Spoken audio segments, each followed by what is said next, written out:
Thank you, Shri Suresh Prabhu. Please take only 5 minutes. We have extended 3-4 times, and the extended time is also going to... Yes. I'll try to make it as brief as possible. So thank you, sir. So this is one of the most important issues that we always politicalize and try to say that it has been raised by a particular party or by a particular individual with political motivation and try to overlook a national importance into such issues. And I am very glad that my very esteemed friend, Mr. Drona, has raised this important issue before the Parliament. I am also really grateful to our another illustrious member from Assam, Dr. Sharma, for raising another very important point that is threatening the cultural identity of a very important state, Assam. Sir, I sometimes wonder, when do we really have, as a country, as a nation, do we have to really, somebody has to raise such issues? Sir, we go to any other country in the world, we go to United States of America, there are some citizens who cross borders from Mexico, they are trying to face the entire border, they try to throw away the citizens who cross over from Mexico, and they don't even let them come into the country. Sir, here we have been allowing, as if India is the only country in the world which has got no borders, in which anybody can come anytime, anybody can cross borders anytime, can bring in arms, can take away arms, and we are going to look at it disarmly because that's what we feel is our culture. But in the process, the entire country's identity is at stake, and I think that it is a high time that a government comes out with a very concrete policy. Sir, when there was a WTO negotiations going on, India had raised a very important issue. We wanted that if there is a flow of free capital, if there is a flow of any free trade, free services, goods are to flow without any barriers, then why there should be barriers between the countries if there is a labor, which is also one of the important constituent of the economic activity, should also not be allowed to flow from one country to another. All the countries in the world, particularly the developed countries, oppose this concept. If we had accepted this concept, Indian labor also could have gone to USA, like the US goods can come to India. In that case, probably would have considered this illegal immigrants in a different context. But when Indian labor want to go to another country, they are faced with all sorts of problems. But India is one country which does not really bother when people from other parts of the world would like to come into the country. Sir, very important issue is pertaining to Assam.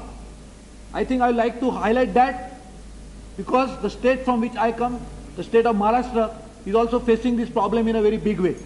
But whenever any citizen from Maharashtra, or for that matter any other part of the state, raise such issues, it is always said that this is a colored issue, they are trying to raise it on religious grounds, when there is no religion involved, it is purely a patriotic issue. So I will take a state of Assam as an example. Sir, the movement, a popular movement in state of Assam was started in late 70s, early 80s, 79, late 70s and early 80s for establishing cultural identity of the local Assamese. If we had awakened at that time, probably today we didn't have to face this issue which is now engulfing the entire country. But even that time, it was thought to be a movement launched by opposition to destabilize the government which was elected in the state. And it was also thought that probably if we try to hit to the genuine demand of the citizens of Assam, probably the votes, some of the votes that we could garner would be lost. And in the process, so we have politicalized the issue, and today a state of Assam is on the virtual brink of extinction on cultural grounds, and I think we must really get ourselves, totally all the political parties, all the citizens of these countries must unite and should not look at it as an issue raised by a particular party on religious grounds. Sir, I would not try to differentiate between people who once they cross borders, they come to us as foreigners. What religion do they possess? What national identity they had before they cross border becomes not as important because they are illegal immigrants crossing the border without valid documents. Sir, there are economic side to it, which of course has been highlighted by my many friends. I would not like to go into it, it is very obvious. But sir, what is important is when these people cross over the country, is what motivation they are coming. Sir, it is always refugees. Whenever they have been crossing borders in different countries, The United Nations also has got an organization which exclusively looks after the plight of refugees. Even United Nations Refugees Organization also talks about that they have to be segregated, kept separately. They should not be allowed to intermingle with the local population. And in any case, even United Nations does not talk about giving citizenship rights to such immigrants. But here, even without anybody demanding it, we are out to give them citizenship rights, even without verifying the entire process of how a person could become a citizen.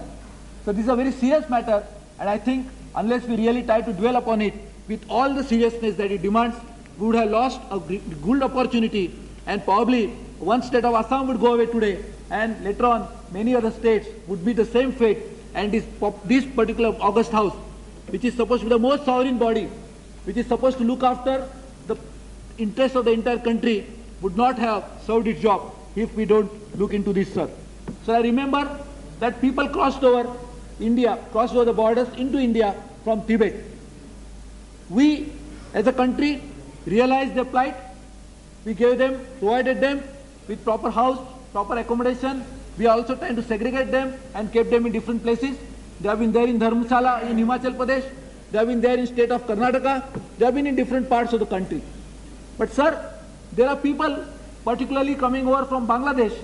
They are coming in such numbers and in all parts of the country, and they are involving themselves into such activities which really demand that the government has to awaken. Sir, is there any machinery on the part of the government to detect such foreigners coming into the country? I think if we don't have a machinery, it is a very serious matter, and the government is not able to give the figures about how many immigrants have really crossed over. There are certain constituencies, particularly in Assam, in which the number of people, the registered voters, has increased disproportionate to the normal rise in the population in that area. So if there is a national population increase of 1.2%, 3%, the people's number of voters who are registered in a particular constituency is rising by 15, 20%. This is something which is unusual, cannot be explained by normal logic, and there could be only one explanation, that there is illegal immigrants who are coming into the country, and now we are thinking of giving them the citizenship rights. Sir, citizenship is not something which can be doled out like this. We are trying to insult the remaining citizens of the country. We are insulting the sovereignty of the country, and I think we have to follow the proper system which is mentioned into the Citizenship Act, and cannot just keep on giving away citizenship like this. And I think we'll be really alive to this. Sir, I realize the constraint of time. I thank you for providing me this opportunity, but also I must thank the mover of the resolution as well as the others who have spoken on this. Thank you, sir.